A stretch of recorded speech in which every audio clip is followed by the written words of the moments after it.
Tesla CEO Elon Musk last week completed the $44 billion deal to take control of Twitter. Meanwhile, a lot of his customers are still trying to take control of their Teslas. SpaceX this week launched its Falcon Heavy, which is the most powerful rocket in the world. But I don't know how safe it is considering SpaceX is, I guess, Elon Musk's third priority. After completing the purchase of Twitter on Thursday, Elon Musk sent a tweet directed at the social media company's advertisers and said the platform, quote, obviously cannot become a free-for-all hellscape. No, but it could stay that. What happens when one of the world's richest men runs a social platform like a college frat house? Seth Meyers calls it out in what some are dubbing the most entertaining intervention ever. And trust us, it's not just jokes, it's brutal truth bombs. Want to know why Meyers says Musk's Twitter rebrand to X might as well stand for chaos? Stick around. Before we move on, I'd like to ask you a small favor. If you appreciate this content,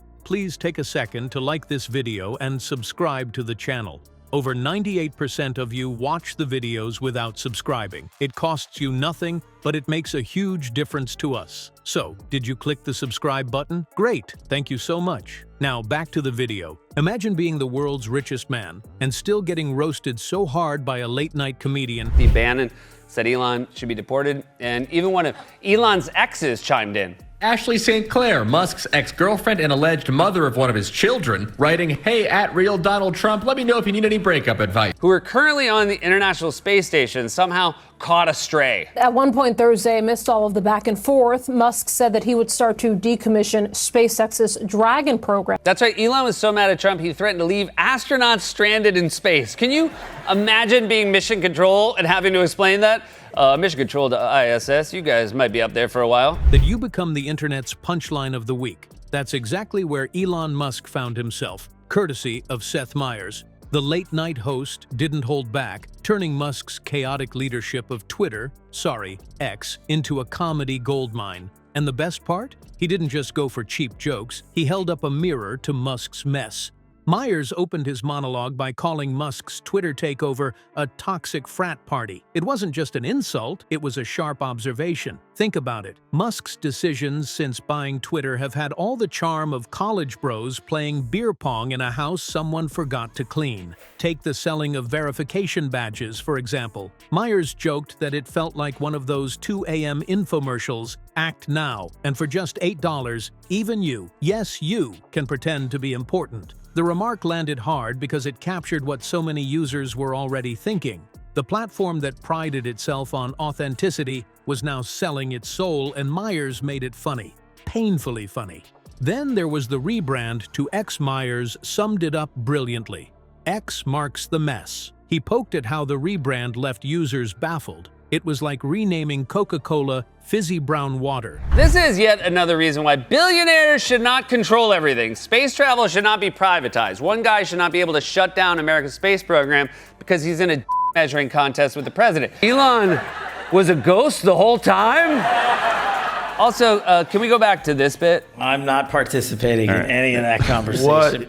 I love that the head of the FBI, if rich guys really want to help fund our space program, they can pay their taxes. Or maybe we can make them buy ad space on our rockets. Then we can at least put Elon's tweet on the first mission to Mars. On Thursday, when Elon tweeted his Epstein accusations. Time to drop the really big bomb. Donald Trump is in the Epstein files. That's the real reason they have not been made public. Have a nice day. Jesus Christ. And acting like it's revolutionary. The name change seemed random, impractical, and as Meyers pointed out, perfectly symbolic of Musk's scattered approach.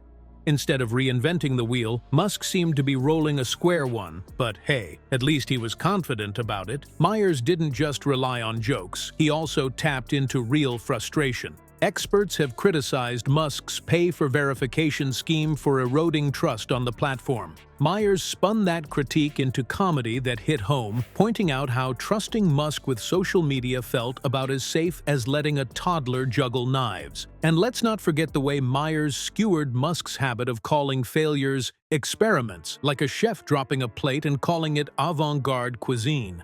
By the end, the audience wasn't just laughing, they were thinking, how did the so-called home of free speech descend into an expensive circus ring? And that was only the beginning, because Musk himself, quirks and all, was Meyers' next big target.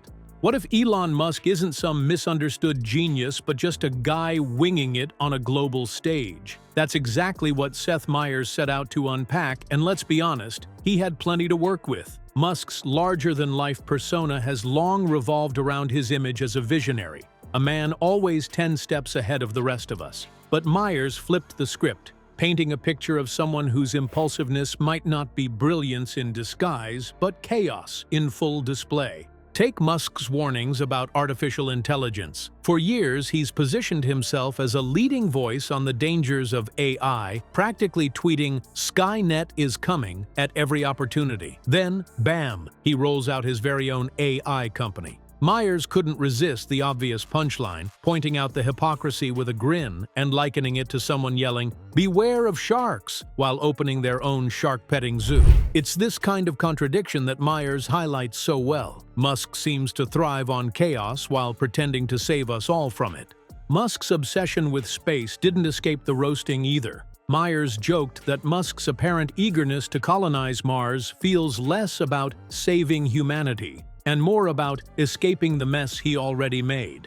It's like a kid trashing the living room and then deciding to play outside. It's not exactly problem-solving. The humor lands because, for many, the SpaceX founder embodies the tech billionaire trope. Big promises, questionable follow-through, and a quick pivot to the next shiny problem before cleaning up the last. Meyers' critique didn't stop at jokes. He poked at Musk's tendency to frame failures as innovation. The rocket didn't explode. It was a learning opportunity.